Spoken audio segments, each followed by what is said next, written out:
Hello and welcome back to Crisis Talk. So this episode is a special one, and with everything going on within the UK, US and around the world, us at Crisis Talk just want to show our support, solidarity for the Black Lives Matter movement, our Black brothers and sisters around the world, as well as our allies. The past few months have been a lot, with us as Black people being overloaded with images and stories of the Black lives being taken from Ahmaud Arbery, George Floyd, Breonna Taylor and so on. And even in the UK, we are still fighting for the justice of Belly Mujinga and Shukri Abdi. So today's episode, we wanted it to be a bit different from our usual ones. It's mainly to challenge the notion that we as Black British people we're not experiencing the same thing as the US, or why we protesting. We don't face racism here. It's not like that. It's not as bad. But to quote Gary Young, he said, racism is a hardy virus that will adapt to the body politic that it's in.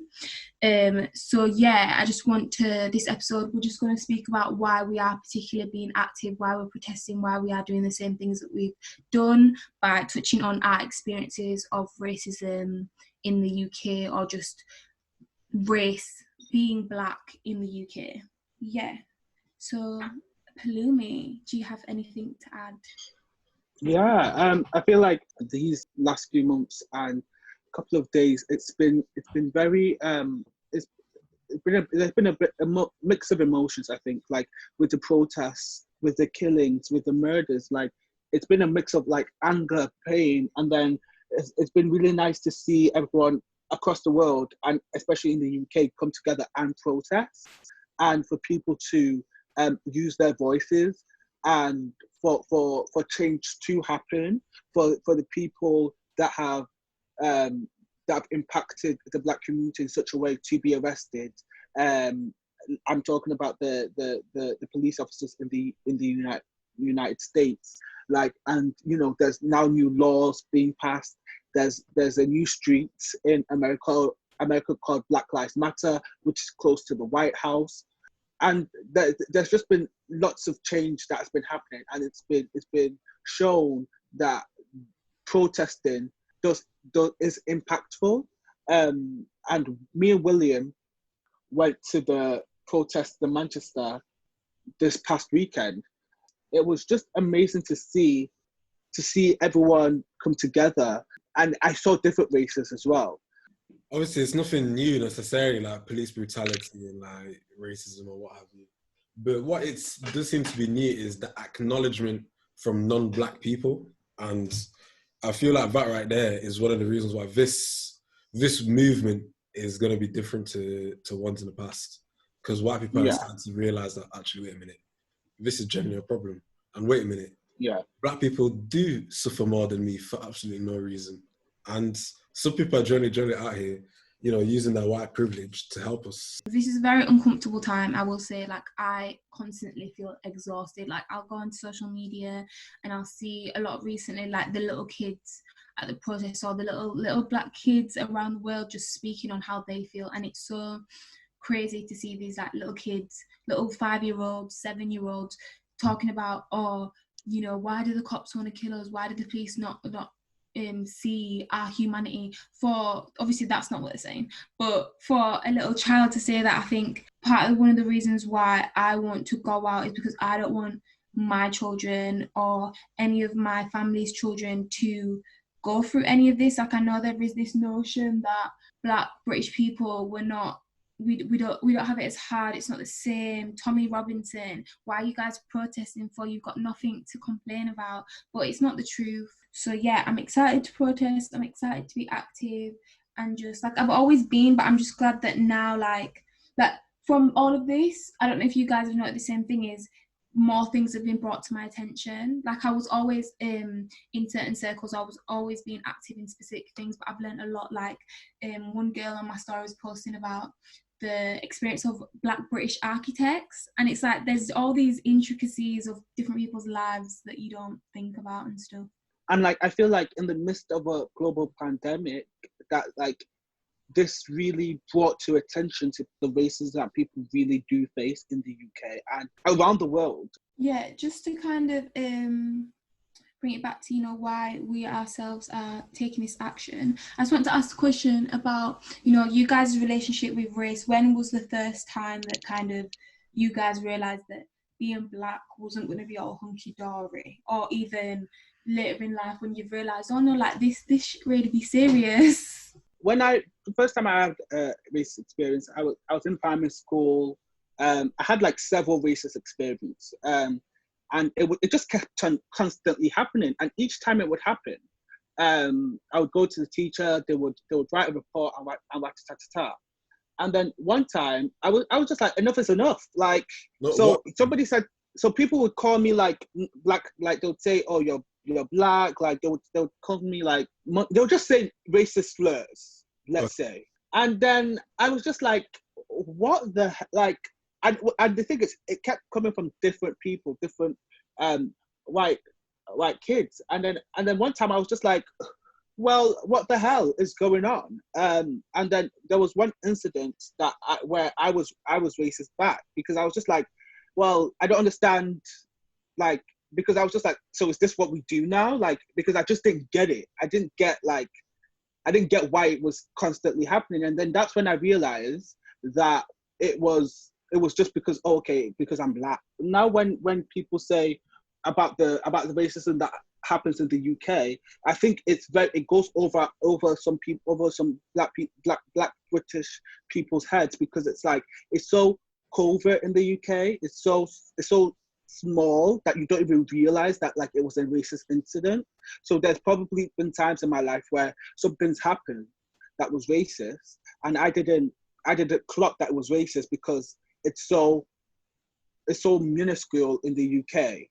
Yeah, just to continue from that, obviously people definitely have, and I've said the same, the racism in Britain is covert, but I feel like the one thing that I try not to say or try not to buy into is this idea that it's any better, because I definitely don't think it is. Like, as George Young said, I think it was, Gary Young, sorry, said racism is, you know, it adapts to the environment that it's in. I think the only reason why specifically we are in a better position to America is because of the fact that, you know, our police, for example, do not carry guns. If you look at the statistics on black British people being tased, you know, it's crazy, like the differences. For example, I've got a statistic, 40% of cases where tasers have been used in London since 2014, I think this was around 2017 when they did this, involved people of black or mixed white and black ethnicities in London. So 40% of the cases where tasers were used were black people mixed with black, and yet only 15.6% of the London population are black. So I think, like he said, you just, the racism always adapts to where it is. And I think another thing is that a lot of, because one thing that is noteworthy is when I asked William about, you know, when's the first time he noticed his race, or when, like, them times where you're made to know that you are black, that the society tells you, you know, you're black, and that means something. It doesn't mean that you're on the same level as other people. And William said, you know, I still think I can do whatever I want, but that's not the question I was asking necessarily. But I'm just using him as an example of, there's so many people where instances happen, but because they're so insidious, because they're so intricate, you don't even realize that things like that are going on. Like, even in the education system, certain things will happen and people don't even realize. But yeah, William, to ask you, like, what's the reason why you're protesting then? For me, well, there's definitely, you know, institutional systemic racism, which is a problem that obviously has decreased if you look at it historically, but it's still very much existent. And, you know, believe it or not, I do believe in equality, and I do understand that black people are ranked lower in the social hierarchies in the world, technically. So that's why I marched. You know, Black Lives Matter, they truly do. But the reason why I said what I said before is, from a very, very early age, my parents made me realize that being black is not the same as being white. Like, so, you know, I just kind of just took out the chin from then, you know, but it's like, okay, I'm black. Okay, things might not go my way, but it don't mean I can't make it work. You know what I mean? That's my mentality. And the main thing Because obviously I am a person that I don't like to think of or fixate too much on the ways that my race holds me back, because I don't like to feel like a victim. Like, I don't like to feel like helpless, like, oh no, the system's doing this, oh, the institution, oh, the academia. I don't, it feels so, like, what am I supposed to do? Just curl up and cry and like give up, like, so. Be active. For me, a lot of my experiences haven't been outright, like, I've definitely been called racial slurs, but for me, when I truly realised like how insidious, kind of not even racism, but just the treatment of Black people is in high school. If anyone has any car crash trauma, just a trigger warning, because I'm going to tell a story. For in my last year of high school, me and the people who I got on the bus with, we basically saw another person who was on our bus get run over. And so my bus in high school was a school-owned like bus. So, and it went through like different neighborhoods. So there's like, it goes through like the hood, the outskirts. So like where this girl got ran over, she was a little Black girl. It was only Black people that witnessed it. So we were all literally like traumatized. Like, I was one of the few people that saw it. When we got to school now, there's like a group of us, all of us that were on that bus, because obviously it carried on. We are the ones who had to call the ambulance. Like we was there while she was like literally on the street. We've gone to school now and they've put us all in the hall together. They've gone, oh, who witnessed it? We had to put up our hands, which even that is just crazy. And then I just remember there was this little white girl crying, like she was hysterical. And this little white girl was taken out of our group and they shoveled her off to pastoral, and she stayed there. She didn't have to go to lesson. They just let her do that. In comparison, me, one of the people who witnessed it, there was another girl who was best friends with the girl that got ran over, another little Black girl. We had to go to class. It was me who had to go and take this little Black girl, the best friend of the girl who'd run over, to her classes and tell her teachers, she's witnessed this traumatic experience, just look after her. They said, are you her sister? I said, no. I was just doing what the school should have been doing. And that for me is when I realised that not only is racism overt, but it's just in the instances where even empathy is given differently to people depending on who they are. Because we had experienced that traumatic event, but it was a group of Black kids. We weren't, using our tears like this little white girl. So it was just, no support was given. That's when I realised that.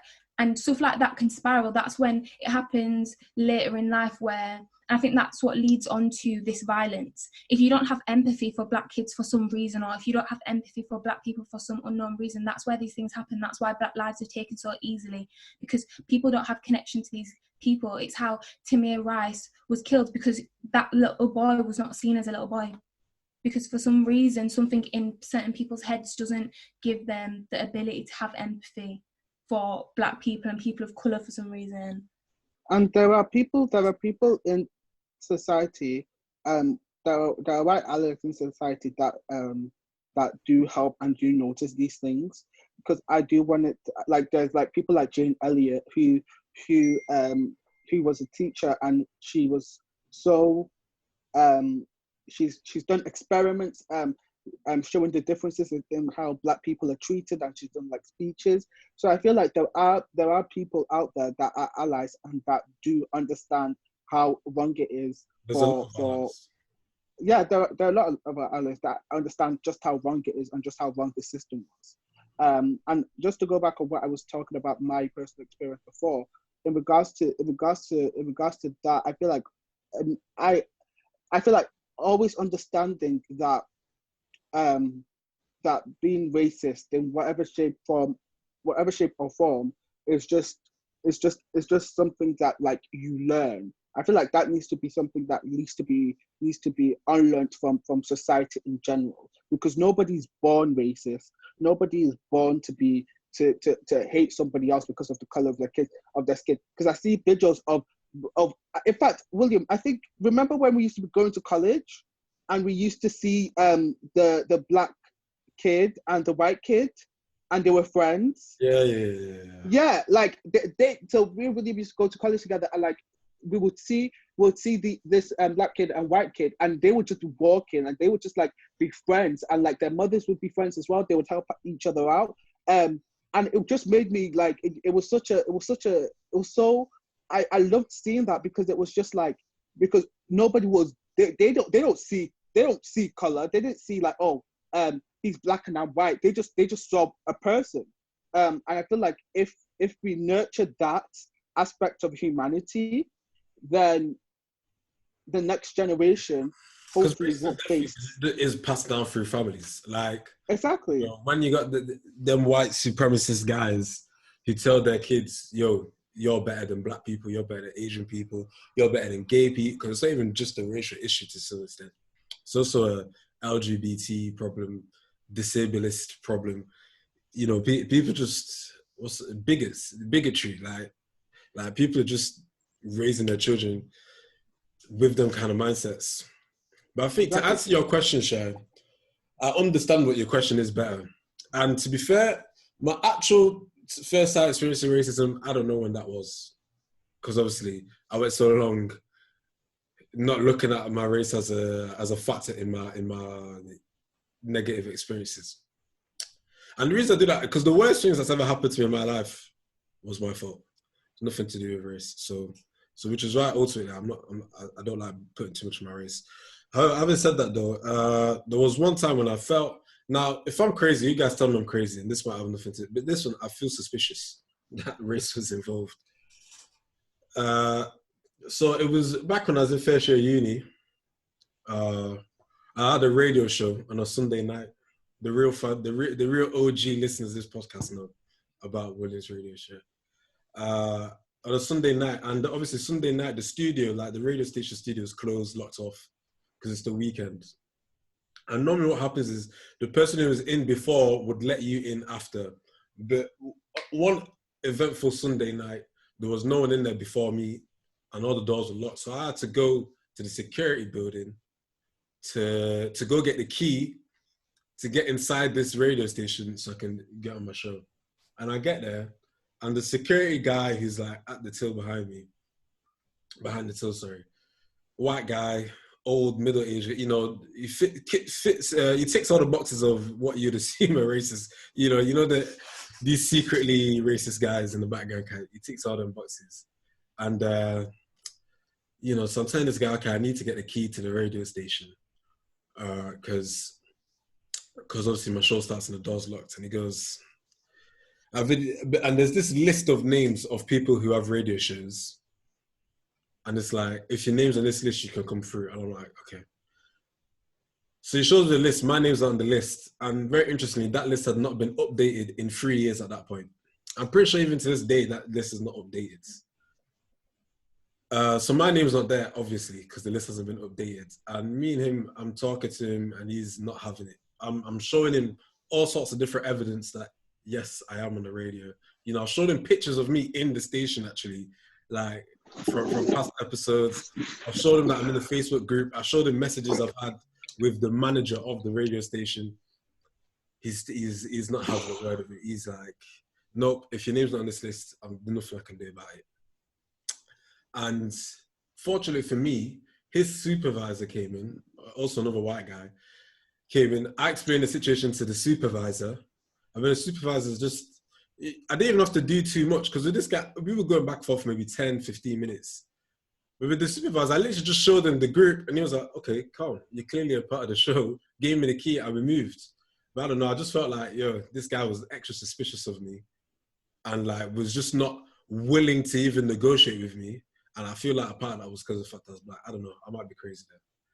No, I don't think you were crazy. I feel like that's your experience, and like nobody can tell you how you felt, and that does sound like there was racial bias to that. And then also one thing I also wanted to say as well, like in regards to like how like black people like see racism like in the UK, like the UK was built by black slaves. Like the underground in London and like across the country were built by black slaves. Like there were like even in we all know what's happening in Bristol right now. Like there were streets in Bristol that are called by names of black slave owners. There are streets in Bristol that are named by black slaves. Even So closer to home, Plume, in Manchester, Leeds, Liverpool, even the buildings you walk past, cotton industry. exactly. Literally the buildings that Manchester was built by black slaves. Like, and these are historical facts. Like everywhere. So the idea or the notion that like that racism is somewhat doesn't exist in the UK, or like it's small, or you can just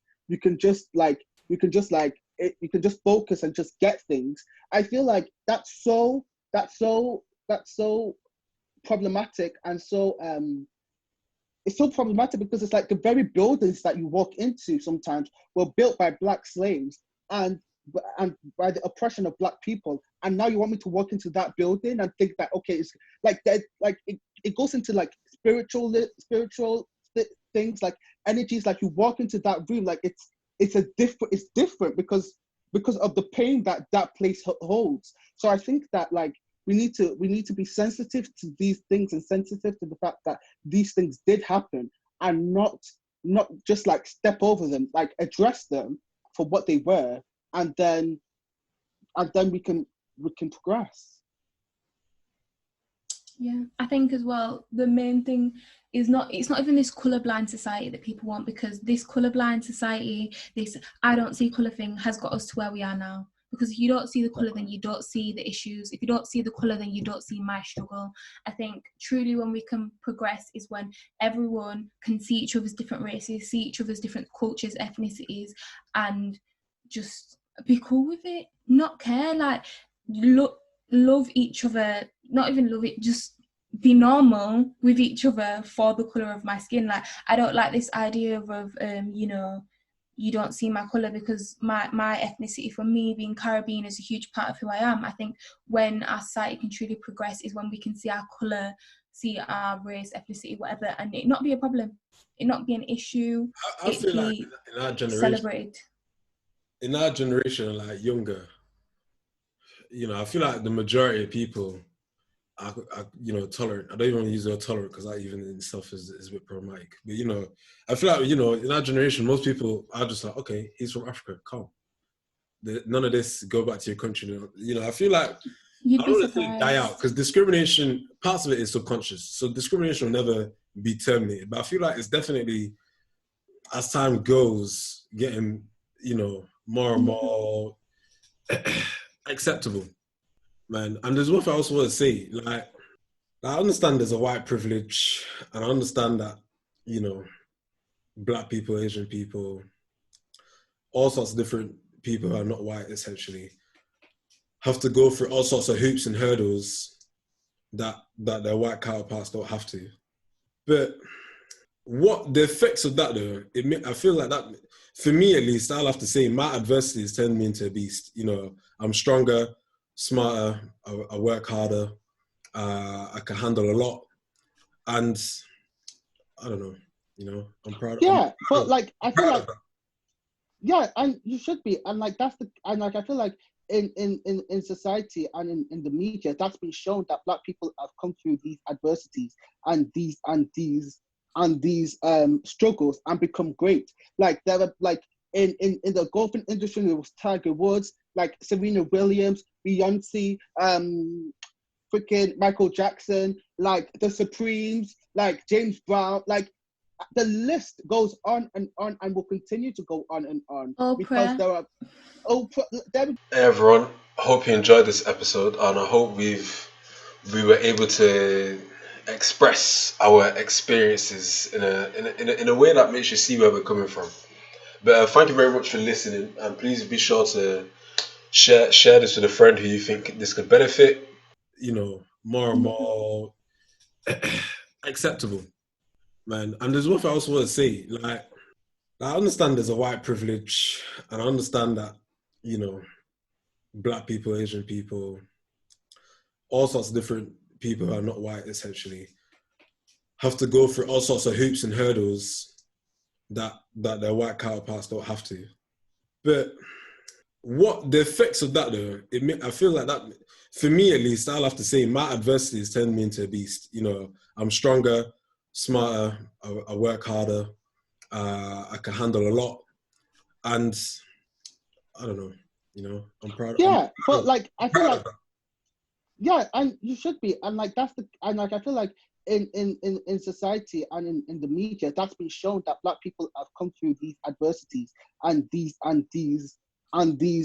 struggles and become great. Like there are like in the golfing industry, there was Tiger Woods, like Serena Williams, Beyonce, freaking Michael Jackson, like the Supremes, like James Brown, like the list goes on and will continue to go on and on because Oprah. there are Hey everyone, I hope you enjoyed this episode, and I hope we were able to express our experiences in a way that makes you see where we're coming from.